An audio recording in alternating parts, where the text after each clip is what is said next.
সাধক জীবন ও নারী।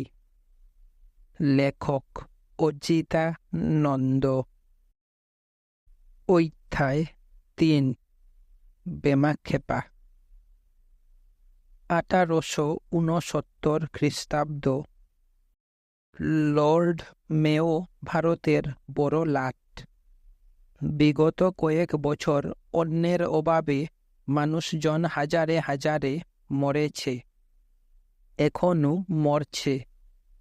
দেশে জলসেচের তেমন ব্যবস্থা নেই।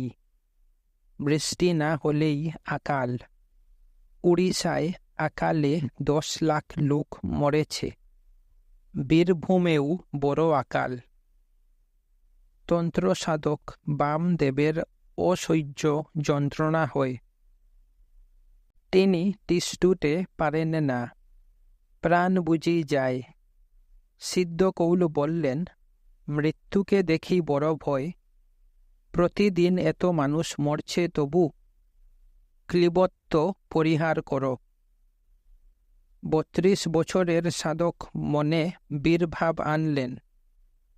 ঘৃণা লজ্জা ভয়ং সুখং যুগপসা চাইতি পঞ্চমী। অচিরে তিনি ভয়পাশ মুক্ত হলেন। রজনী প্রভাত হল, শ্মশানে মরা এলো, চিতা জ্বলল। বামদেব উদাসীন বৎ আসীন।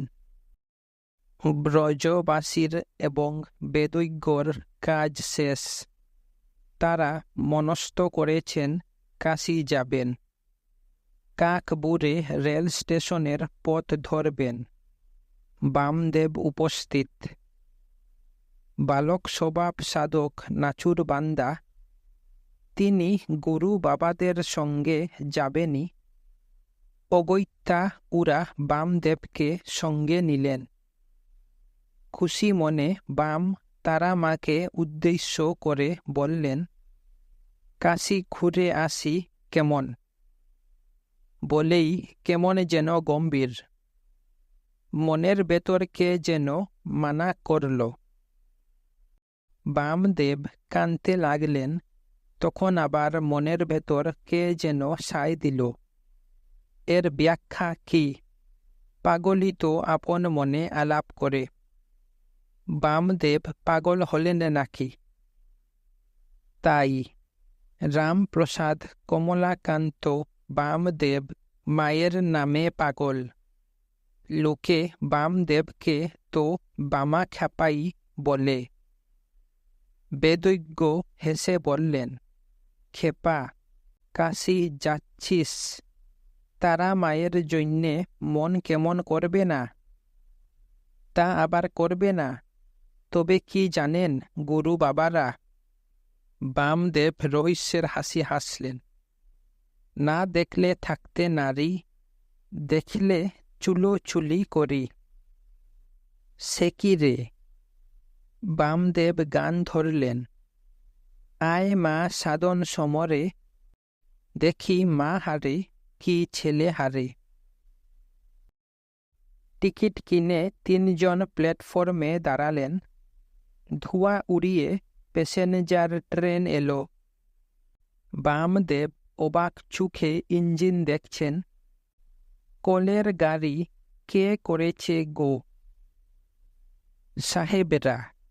মুখ্যদানন্দ উত্তর দিলেন, সাহেব বাবারা তো খুব বুজরুগ আছে। বলে বামদেব গার্ড সাহেবকে কৌতূহলের চোখে দেখছেন। সাহেব বাঁশি বাজালো, পতাকা নাড়ল। সিদ্ধ কৌল তাড়া দিলেন, খেপা উঠ, গাড়ি ছেড়ে দেবে। খেপা উঠবেন কি? ফিরিঙ্গি যুবতী দেখে স্থাণু। ভাবছেন, এ কোন এলুকেসি মেয়ে, দেখলে মা বলে মনে হয় না। মুখ্যদানন্দ বামদেবকে টেনে তুললেন কামরায়। হুস হাস শব্দে গাড়ি ছাড়ল।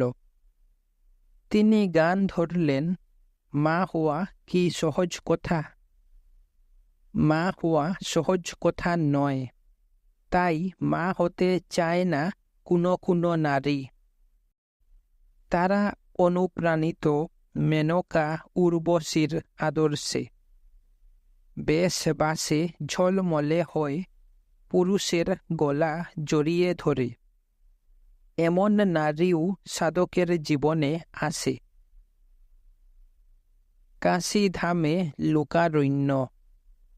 তারাপীঠে যেমন গাছগাছালি, এখানে তেমনি নরনারী, ঘন সন্নিবিষ্ট। গাছগাছালি সরিয়ে তবু হাঁটা যায়, কিন্তু মানুষজন সরিয়ে হাঁটা শিবের অসাধ্যি। দম বন্ধ হবার উপক্রম বামদেবের। বললেন, গুরু বাবারা এ কোথায় নিয়ে এলেন? এখানে থাকলে আমি মরে যাব। মরবি না, তবে কষ্ট পাবি। কষ্ট বলে কষ্ট, খাওয়ার শোয়ার এমনকি হাগামুতের কষ্টের অবধি নাই। অর্ধভুক্ত বামদেব গড়ের মেজেই লুটিয়ে পড়েছেন। এক দয়াবতী নারী বালিক স্বভাব বামদেবের শুকনো মুখ দেখে স্থির থাকতে পারলেন না। গাটের পয়সা খরচ করে পুরি তরকারি আর মেঠাই কিনে তাকে ঘুম থেকে উঠালেন। সুপ্তস্থিত বামদেব অবাক। বললেন, মা গো, খেপা ছেলের উপর এত টান? হবেই তো, মায়ের ছেলের উপর টান না হলে সৃষ্টি রক্ষা হয় কি করে? ঠিক ঠিক বলেছ তুমি। বামদেব খেটে বসলেন যেন নিজের মায়ের সামনে। মেঠাই খাওয়ার পর বললেন, মা, জল খাবো। দয়াবতী লোটা ভর্তি জল নিয়ে এলেন। সংসারে দয়াবতী নারী না থাকলে অনেক সাধকই ক্ষুধা তৃষ্ণায় কষ্ট পেতেন। কে জানে, সুজাতা গৌতম বুদ্ধকে পায়েস না খাওয়ালে তিনি হয়তো মারাই যেতেন। নারী যেমন ঘরে কল্যাণী, তখন গৃহস্থের কল্যাণ, আর যখন বাইরে কল্যাণী, তখন সাধকের কল্যাণ। বামদেব কাশী দেখতে বেরিয়েছেন। মণিকর্ণিকার ঘাট। এখানে সতীর কান পড়েছিল। 51 পীঠের এক পীঠস্থান। বামদেব এলে ত্রৈলঙ্গ স্বামী তাকে গভীর আলিঙ্গন করলেন। এ এক অপূর্ব দৃশ্য। বিরাটকায় হাস্যবদন 2 উলঙ্গ শিশু, পুরুষাঙ্গ নিমিত্তমাত্র। যৌন চেতনা না থাকায় লিঙ্গ বড় হয় না সাধকদের। উপস্থিত জনতা জয়ধ্বনি দিল। জয় বালক বাবাদের জয়। বাবারা হরিশ্চন্দ্রের মহাশ্মশানে আসন নিলেন। তর্ক বিচার বা আলোচনায় গেলেন না। হৃদয়ে হৃদয়ে দিয়ে শুধু অনুভব। সন্মুখে জননী জাহ্নবী বয়ে যায়। কাশীতে 1 মাস কাটল। নিত্য নূতন সাধুসঙ্গ। আজ কৈলাসপতি ও মুখদানন্দ হরিদ্বার গেলেন। বাম গেলেন না। তার আর প্রবাস ভালো লাগছে না। তিনি তারাপীঠ ফিরবেন।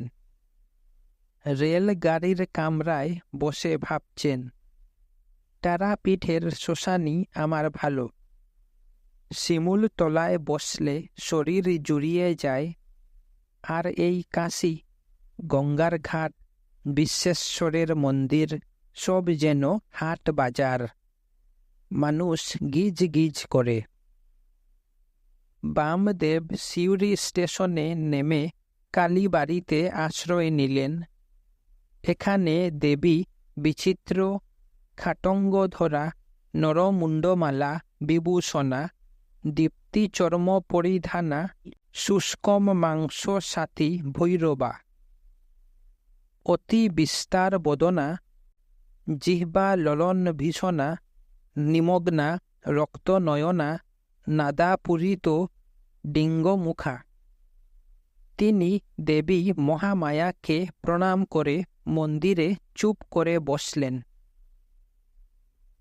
সেবাইতের মা অনুপমা দেবী মন্দিরে পুজো দিতে এসে বামদেবকে দেখে বাক্যহারা। কে এই বিশালকায় পুরুষ? পুরবাসীজন বলতে পারে না। তখন অনুপমা কোমল কণ্ঠে জিজ্ঞাসা করলেন, তুমি কে বাবা? আমি মায়ের পাগল ছেলে, তারাপীঠে থাকি। অনুপমা বুঝলেন লোকটি সাধক। কি করে বুঝলেন? বোঝা যায়। বামদেবের উদাসীন আকার, সহজ ইঙ্গিত, সরল গতি, স্বচ্ছ ভাষা এবং চোখ মুখের বিকার দেখে অনুপমা বুঝলেন এবং তার মনে সেবার আগ্রহ হল। অনুপমা দেবী তরায় বামদেবের স্নান ও আহারের ব্যবস্থা করলেন। তারপর বিশ্রামের তিনি সব কিছু নিজের হাতে করলেন। এত সেবা সেবাইতের মা আর কাউকে করেননি। সন্ধ্যা আরতির পর বামদেব দেবী মহামায়া সম্মুখে ধ্যানস্থ হলেন। নিশ্চল দেহ, অপলক দৃষ্টি, প্রাণ ও অপান বায়ু ধীর গতি। ত্রিজামা অবিবাহিত হলে বামদেব আসন পরিত্যাগ করলেন। বদনমণ্ডল প্রভাত সূর্যের ন্যায় ভাস্বর। অনুপমা কৃতাঞ্জলি পুটে বললেন, বাবা আশীর্বাদ করুন। আশীর্বাদ করি তোমার চৈতন্যের বিকাশ হোক। বামদেব তারাপীঠের পথ ধরলেন। সিউড়ি থেকে তারাপীঠ দীর্ঘ পথ। সূর্যের উদয়াস্ত হেতেও পথ ফুরায় না। বামদেব পথের ধারে বিগ্রহহীন জীর্ণ মন্দিরের চত্বরে বসে আওয়াজ দিলেন, জয় তারা। নাদধ্বনি বায়ুমণ্ডলে কম্পন সৃষ্টি করল এবং শব্দতরঙ্গ বৃত্তাকারে পরিব্যাপ্ত হল। মন্দির অভ্যন্তরে প্রতিধ্বনি বলল, জয় তারা। বামদেব যতবার ধ্বনি করেন, প্রতিধ্বনিও ততবার করে। সহসা তিনি বিস্মিত হলেন। শব্দের অতীত অক্ষর, অক্ষরের অতীত নাদাত্মকং জগৎ। তন্ত্রে আছে নাদ মূলাধারে পড়া, স্বাধিষ্ঠানে পৈষ্যন্তী, হৃদয়ে মধ্যমা এবং মুখে বৈখরী। পরা, পৈষ্যন্তী, মধ্যমা, বৈখরী এগুলি নাদের যথাক্রমে উদিত, অব্যক্ত, প্রবক্ত এবং প্রকাশিত অবস্থা। নাদ সাধনা এক দুরূহ সাধনা। নাদ সাধক বামদেব বিস্মিত হয়েছেন প্রতিধ্বনির অতীত নাদধ্বনির উপলব্ধিতে। কি অসীম শক্তি নাদধ্বনির! প্রলয় ঘটাতে পারে। এই চিন্তায় তিনি ধ্যানস্থ হলেন। যখন তার বাহ্য জ্ঞান ফিরে এলো, তিনি হাসলেন। সাধকের হাসি বড় রহস্যময়। সন্ধ্যা নামছে ধীরে, নীরে ফেরা পাখির কাকলি আর শোনা যায় না। কি এক মৌনতা পথে প্রান্তরে।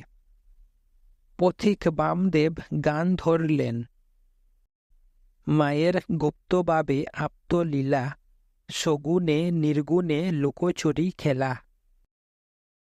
গাইতে গাইতে হাঁটছেন, আর পথ বেশি বাকি নয়। তারা মায়ের মন্দির দেখতে পেয়ে বামদেব হাত বাড়িয়ে দিলেন। আর পারি না, মা, এইবার হাত ধরে নিয়ে চলো। নির্জন পথ, বামদেবকে দেখার লোক নেই। থাকলে দেখতে পেত অসাধারণ এক দৃশ্য। শিশু যেমন মায়ের হাত ধরে হাঁটে, তেমনি তিনি হাঁটছেন, একটি হাত মুঠ করা। এমনই আবিষ্টভাব সাধকের। ক্ষুধার্ত বামদেবের তর সয় না। তারা দেবীকে ভোগ নিবেদন করার আগেই ফল মিষ্টি খেতে আরম্ভ করলেন। কোনো দিকে দৃষ্টি নেই।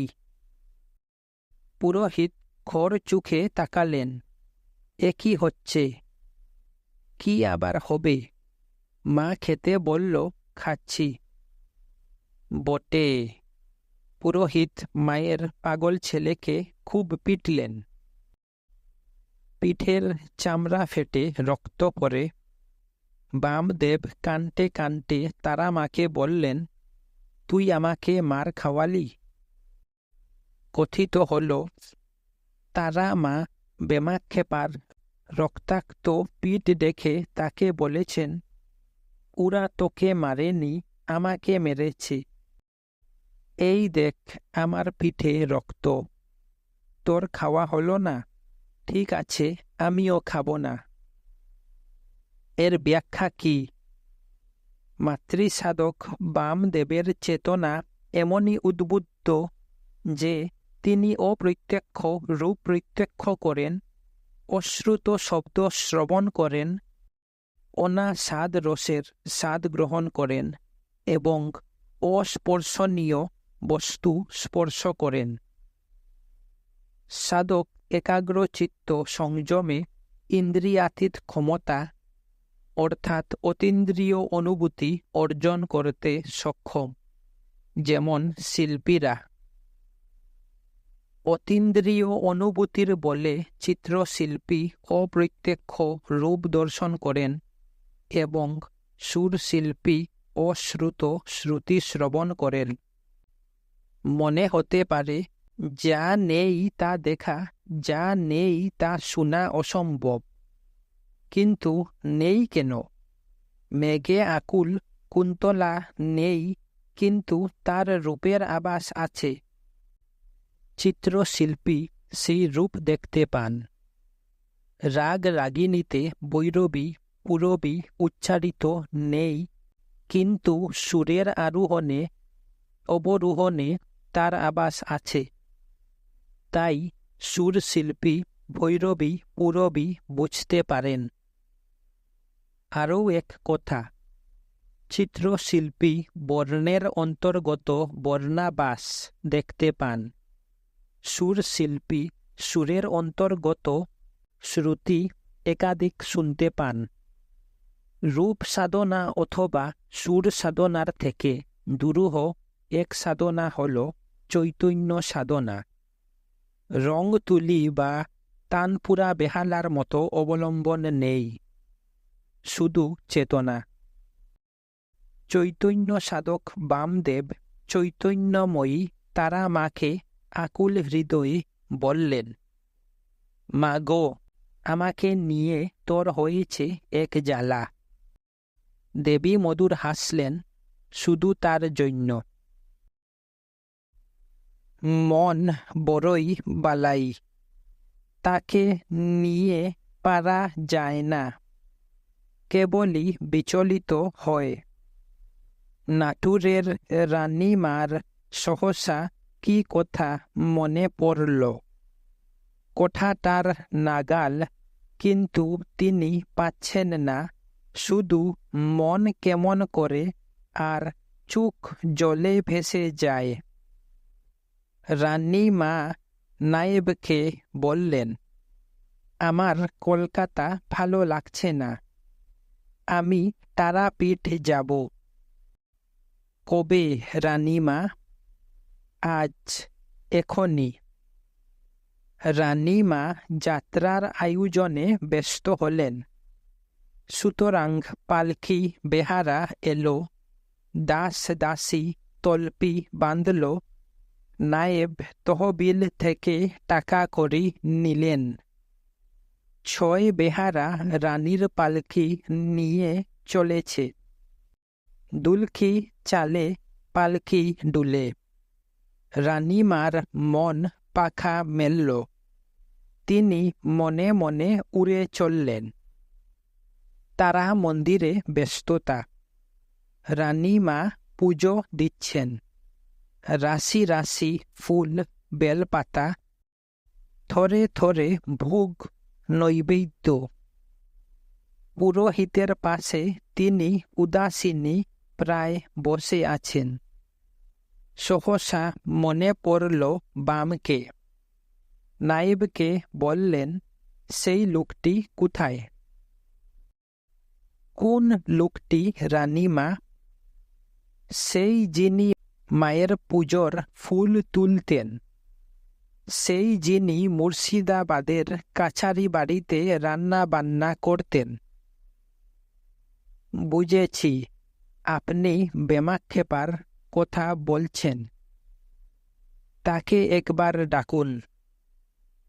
বামদেব শ্মশান থেকে মন্দিরে এলেন। বিপর্যস্ত শরীর, কিন্তু মনের বিকার নাই। প্রসন্ন দৃষ্টি, হাস্যবদন।